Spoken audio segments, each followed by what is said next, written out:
Get started. Thank you so much for coming. It's really, really awesome to see such a high turnout. You know, of course, John here needs no introduction. We're having this part of a pedal release on behalf of TC Helicon, the Dreamscape pedal. And just, you know, it's nice to see some talented guitar players in our store. I'm going to turn the mic over to John in a minute. Basically, what's going to happen is we're going to have, John's going to speak for, you know, maybe 15-20 minutes or so, or however long he feels like.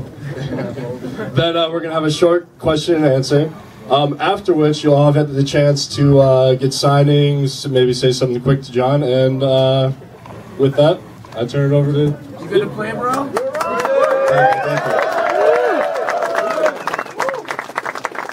Thanks, guys. Am I going to play? I heard somebody say that. I'm not going to play tonight. I'm sorry.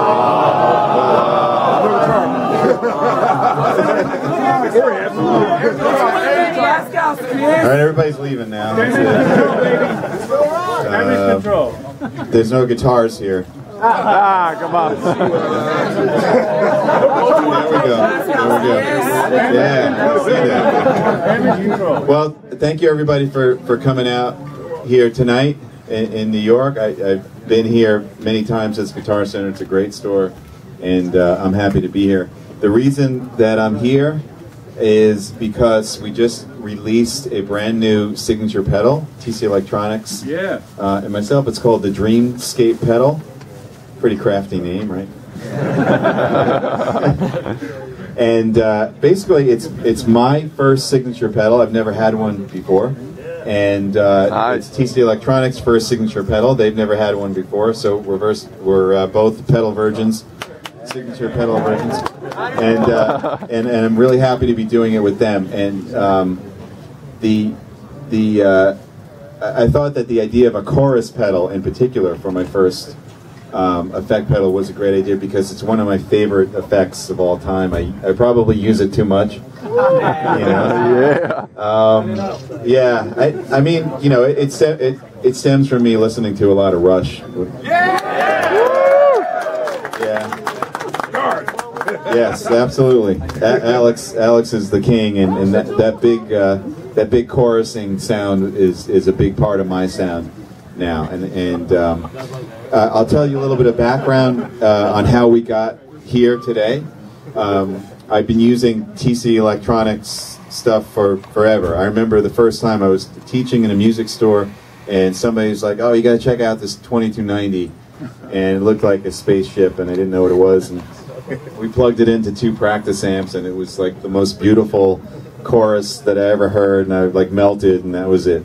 And so then I always had like a 2290, you know, in the studio or in my live racks. I've always used that, and a whole bunch of other TC stuff.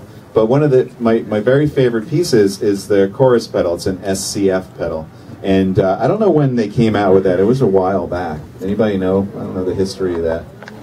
Tor, do you know? 36 years ago. Okay, so it's an old pedal, but it just has this beautiful chorusing sound. You can select chorus or a flanger, and the thing that I loved about it is you use it as a stomp box. You plug directly into the amp, and I've used Mesa Boogies again forever, and the way Boogie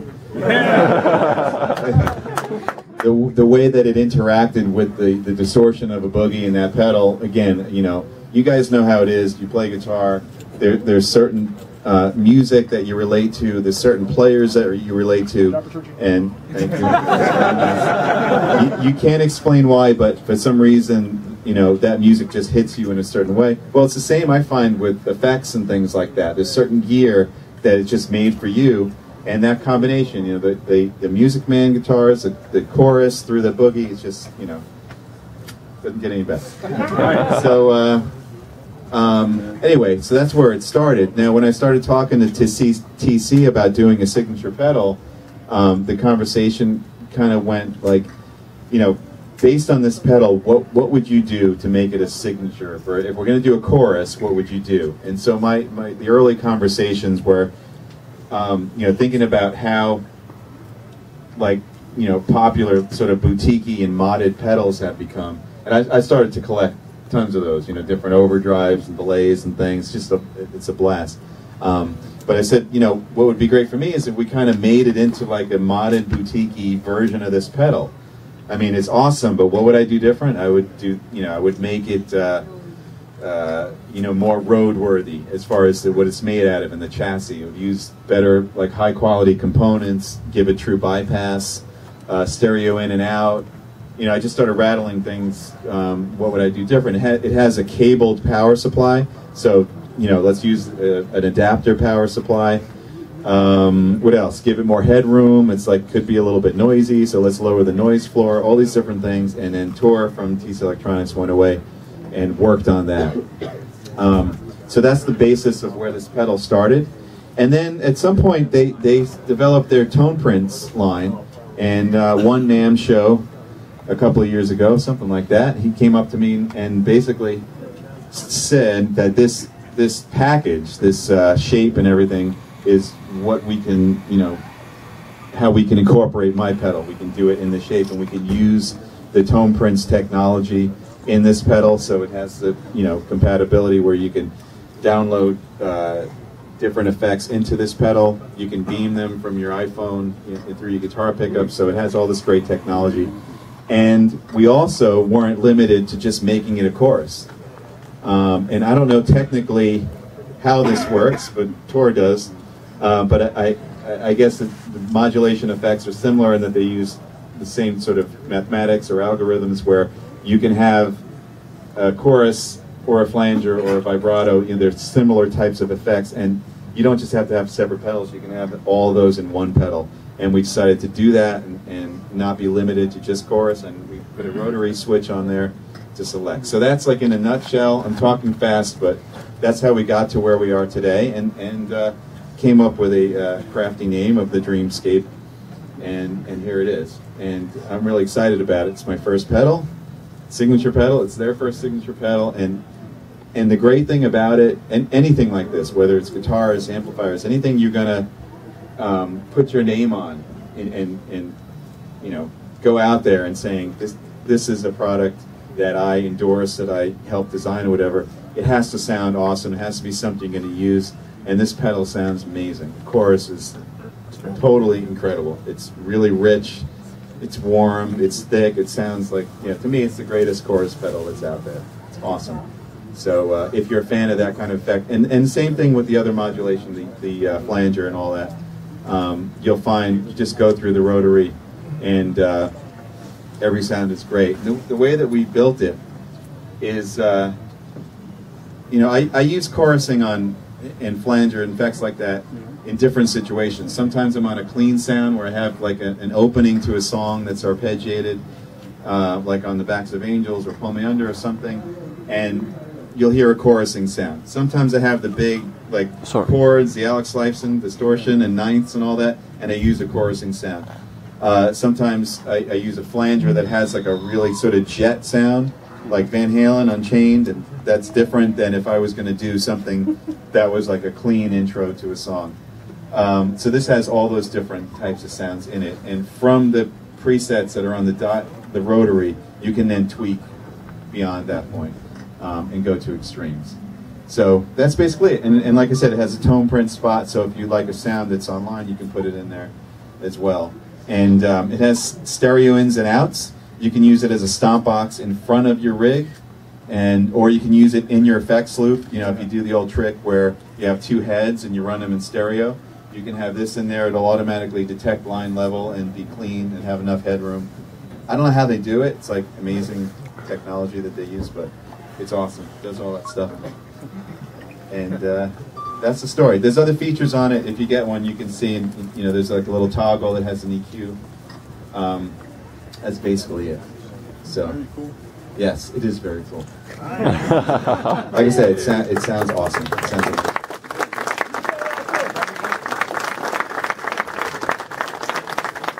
So, I will now catch my breath and answer some questions. Yes? Hi. Hi. Will you use this pedal in your next? I heard that you're coming out with a new album. Yes. Will I use this pedal on my next album? Absolutely. Yeah. Any idea when? Like, Tomorrow. Yes! It comes with a pedal. Yeah, that's a good idea. The album comes with a pedal. It does? Oh my God. Well, I actually would have used it on the current album, but it wasn't ready yet. So I used the Corona chorus, which is basically it's the same chorus.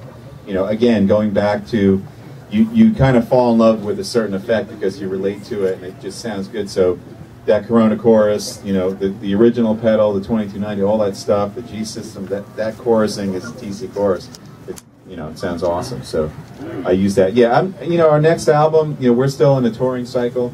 We're going to Asia next. We have a bunch left to do. We're working on a DVD, so there's a lot. You guys coming back? Great. Are we coming back to New York? Yeah. When?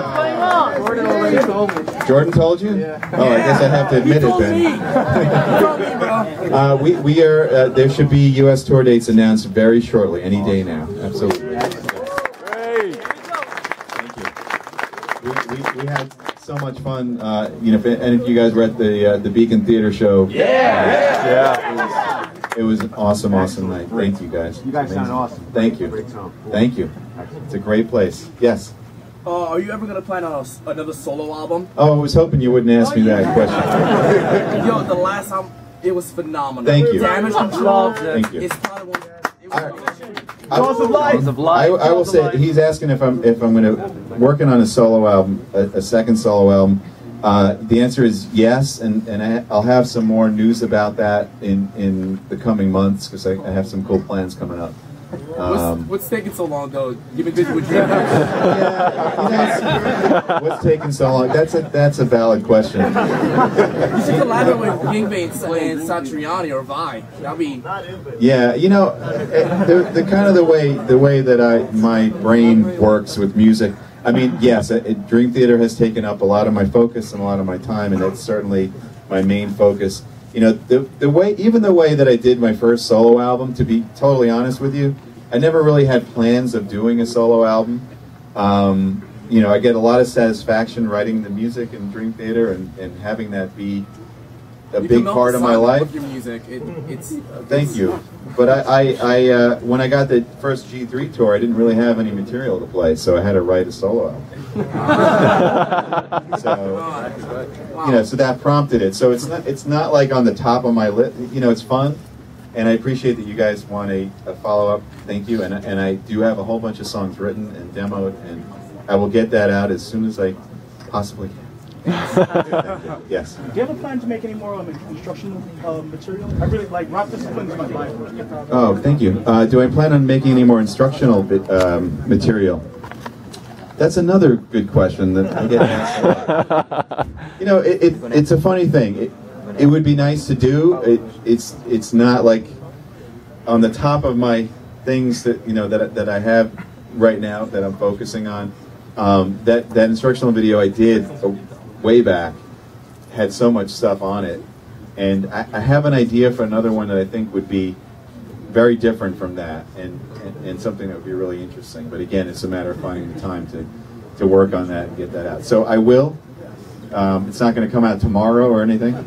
But yes, I would like. That was a lot of fun to do, and I'd like to do another one. And I realize you guys, would like me to do that. So I will try to satisfy. Thank you. Yes. How involved were you in the development of the Cobalt strings? How involved was I in the development of the Cobalt strings? The Cobalt strings are the project of Brian Ball at Ernie Ball, and that's his project. And basically, he called me up and said, "Listen, I have this incredible thing that I've been working on for years, and I want your opinion." And he sent me the strings, and basically, I gave him feedback on what they felt like, what they sounded like, played them acoustically, played them through amps, and gave him my feedback on them, and that's about it. Yeah, I didn't wind any strings or anything. I didn't mine any cobalt, but it's an amazing. The strings are awesome. They're really cool. They sound great, and it's great to see a unique. I mean, strings have been around, right? So it's great to see like a new metal being used. Yeah, it's very cool. Yes. Not a question, but I just want to say congratulations on the success of the new CD. It's absolutely Thank you stellar. very much. Thank you. Appreciate that. We had fun making it. You know, we made. Thank you. We made the kind of album that we felt like we had to make. So it's hard to sit that long, right? Yeah, not with these Yes. legs. Yeah, No. I'm sorry. That's okay. Yes, in the back. Are we gonna see Mike Mangini play any backing vocals live?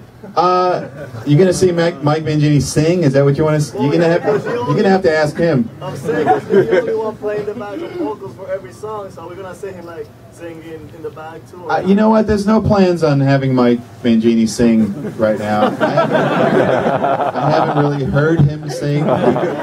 He might be a Pavarotti. I really don't know. He has the Italian name. You never know. Are we gonna see him playing Autovarium live or Change the Seasons? Or have you played with him already? Will we play those live? Is that what you? Yeah, like, I'm sure we will eventually. Yeah, absolutely. You know, I think songs like that are special, and they take up a lot of time, so it has to be during the proper show for sure. Evening with would be an example of when to play a song like that. Yeah, because the 2 hours that we play goes by like that. Yeah. Yes. Hello, John. Hi. How are you? Good. What's up? I come to Mexico. Oh, cool. Hola.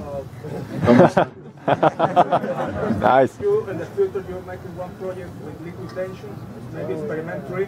Are we doing a Liquid Tension Experiment 3? There are no plans for that right now. No. You know, it's not something that It's not in your. you never know. You never know. There's no plans on doing that right now. No. Yeah. What made you the complete guitarist you are today? What made me the complete guitarist I am today? Well, thank you. You know, I think I did an interview earlier today with a local paper from where I grew up, and we were talking about you know, when I was younger, just sort of what I experienced as a teenager growing up on Long Island, like I did. I mean, yes. And there's a lot of things. I mean, it's important to be open-minded. When I was younger, there were so many people who played, and they played all different types of music. Like there were kids that were into the Dead and stuff like that, and jam music, and then there was like all these kids that were into metal. Yeah, there were like guys that were, you know, into European metal, and like I had never heard of like Uli John Roth and Rainbow, and you know, what else did they turn me on to? The Scorpions and stuff. Then there were guys, you know, local guys that on the radio, you know, you'd hear Rush and Yes and Sabbath and Ozzy and Zeppelin. So all that music growing up in New York on Long Island was being played. There were tons of kids playing. There were tons of bands playing.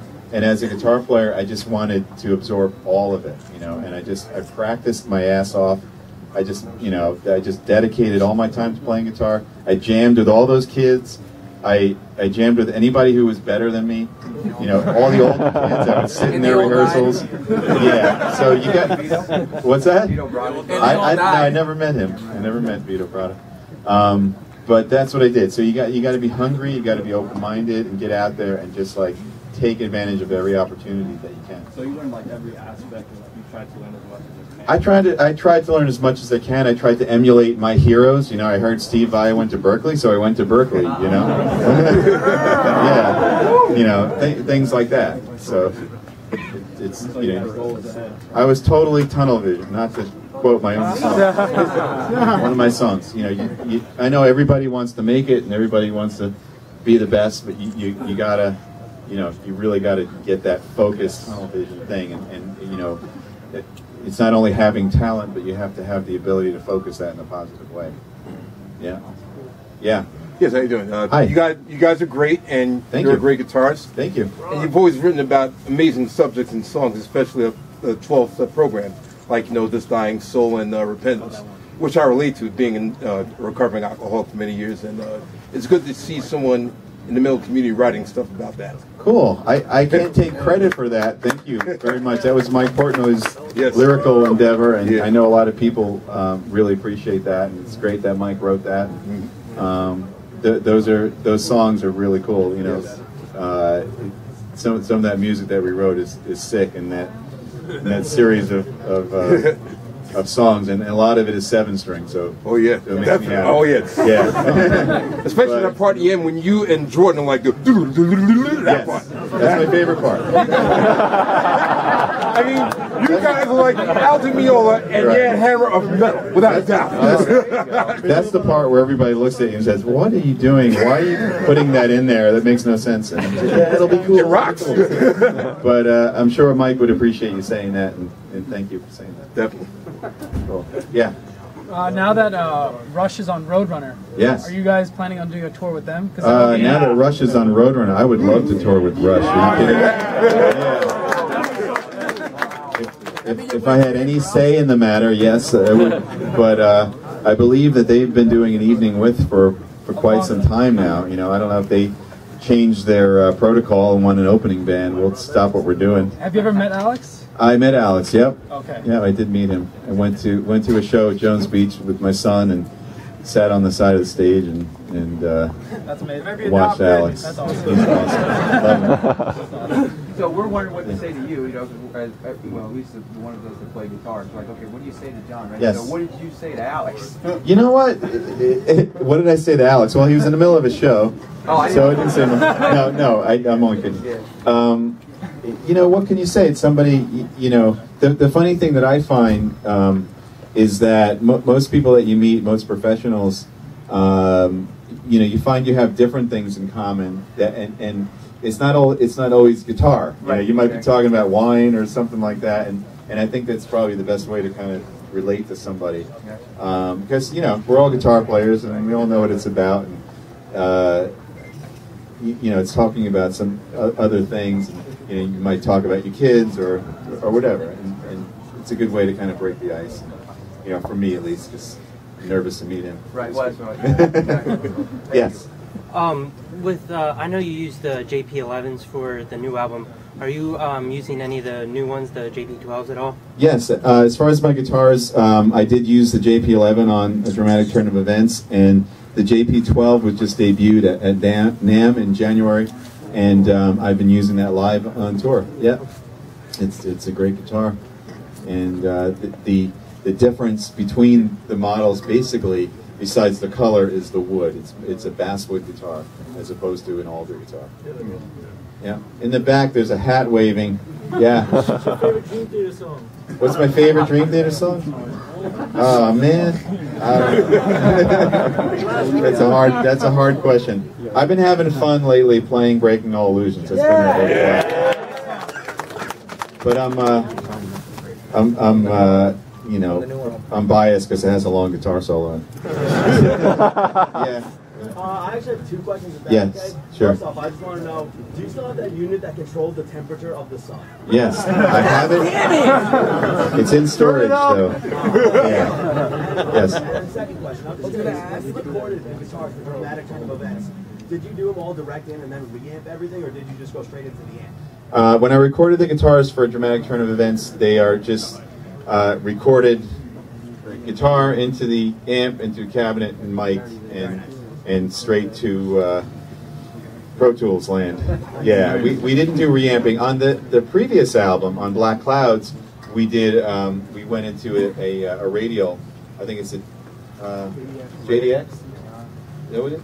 And we went to that, and we did record those DI lines, and we did reamp a couple of times, which was a trip because we'd play back the song, and it would be coming through my amp in the studio, cranking out of my cabinet, but I wasn't playing. But it was a ghost. But it's cool. It's great technology. We just decided not to do that on this album. Just let's just go for it. You know, let's commit to the sound, and it is what it is. Yes. What advice would I give to somebody who just started playing? Just started. You know, I mean, guitar. I think that the guitar is a kind of instrument where there's this sort of huge learning curve in the beginning because of the physical nature of it. You know, if you sit down and play piano or something, you can pretty much play it. But guitar, you have to get used to the way that the strings feel, and you need strength in your hands, and you know, there's a painful period, and you can't hold down a bar chord, and I remember all that stuff. So if you can sort of get past that, that's a really big step. And if you're way past that, then what else can you do? You know what? The great thing is that now there's like tons of material out there. I used to collect it by reading all the magazines and stuff, but now you can just go online and just go out there and you know, really quickly you can learn something, you know, in 2 seconds, and you have access to a huge library of stuff out there. So, and you know, again, keep an open mind, and eventually you'll find what you sort of connect to and attach to. You know, maybe it's a different style or a certain style. You're welcome. Yes. When you're writing guitar melodies and just bass lines, how often do you use classical counterpoint? When writing guitar lines and bass melodies and bass line, how often do I use classical counterpoint rules? I did learn that a long time ago in music theory in high school when we analyzed Bach chorales and stuff. It's something that we do find ourselves doing in the studio, and I have to say that Jordan is very, you know, musically knowledgeable to do that type of thing. You know, not only from a theoretic standpoint, but he knows the repertoire. So he can say, you know, something. If I come up with a line, he can harmonize the bass part. It sounds much more rich. It's rich. It's more interesting, and you know, if you have that sort of knowledge and that background, you know, you even know certain styles of certain composers, and you can go in different directions, which we do a lot. So yeah, we do use it. Absolutely. Yes. What is the best warm-up exercise that you do before you play? What's the best warm-up exercise that I do? Without the guitar. Oh, without the guitar? Yeah, like Show it to us. Yes, I would say stretching and just, you know, if I'm about to play a show, I try to just be limber. It's kind of just like an athlete, you know, stretch out your hands and your back and your arms and your shoulders. how do you do it? I kind of do it constantly, like all the guys do it. If you ever seen any videos of us, we're always like shaking out our hands and yeah, you want to definitely, if you're gonna play a physical style of music, I don't know if that's what you call it, music, physical style. No, you know, where there's a lot of routines. Somebody's waving frantically. Being warmed up in that way is great. But just any you can use anything as a warm-up exercise. I'm sure of that. It could be any exercise, any lick, any song, as long as you approach it slow and gradual. Thanks. You're welcome. Back there, who's waving? Yeah. Get ahead. No, I just wanted to know